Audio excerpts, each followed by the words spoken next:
ओम शांति।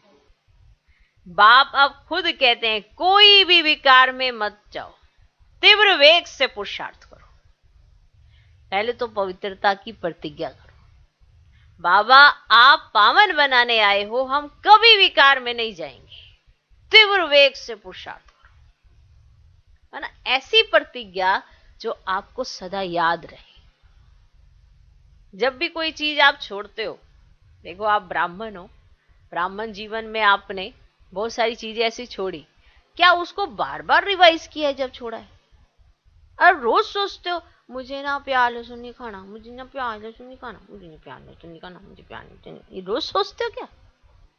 चिंतन में ही नहीं लाते हो। एक बार कह दिया, एक बार दृढ़ता ले आए, उसके बाद जब से आपने जन्म लिया है, क्या उसका चित्र बार बार आया है? क्या उसको बार बार रिवाइज करते हो? पूछो ना अपने आप से। एक बार की दृढ़ता से आपने जिस चीज का त्याग कर दिया, उसको रिवाइज तक नहीं करते हो। इतनी दृढ़ता है आप में,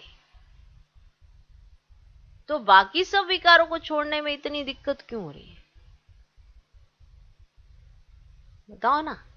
जब खान पान की शुद्धता की बारी आती है तो एक बार संकल्प कर लिया तो कर लिया। अभी जैसे नवरात्रे मनाते हैं तो सब अपने घर में शुद्धता, देवी को मना बुलाते हैं और 9 दिन तक नौ दुर्गा मनाते हैं, नवरात्रि मनाते हैं, और तब बड़ी शुद्धता रखते हैं अपने घर में और कहते हैं माता रानी हम पे कृपा करे।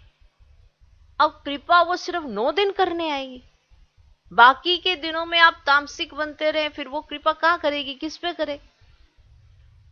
किस पे करे कृपा?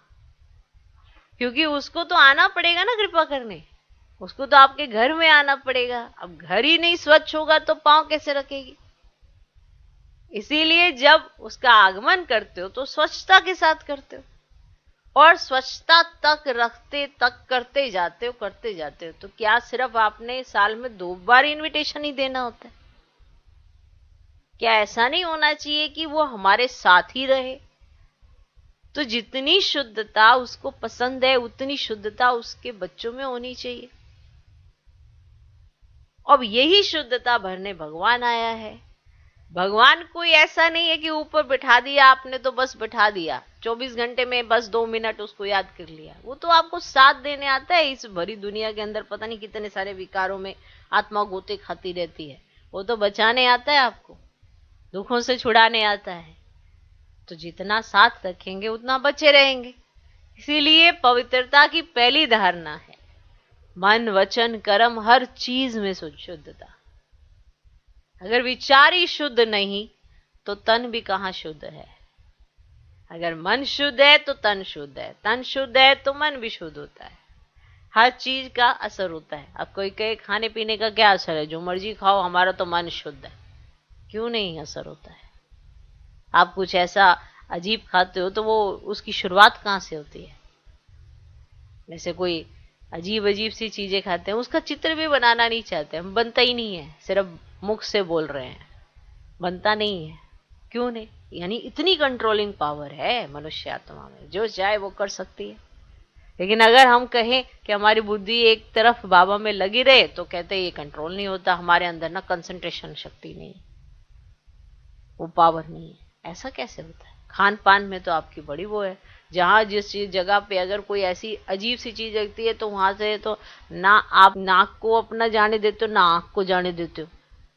कंट्रोलिंग है। कभी सोच के तो देखो कितनी कंट्रोलिंग है। कभी ये नहीं सोचा कंट्रोलिंग है, हमेशा यही सोचते हो कंट्रोलिंग नहीं है।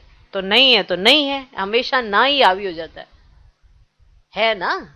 अभी इतनी देर से बैठे हो तो माना कंट्रोलिंग है ना, तभी आपका शरीर इतनी देर से बैठा रहता है। कंट्रोलिंग है, कंसंट्रेशन है। लेकिन जब याद की बात आती है तो कहते मेरी कंसंट्रेशन नहीं है।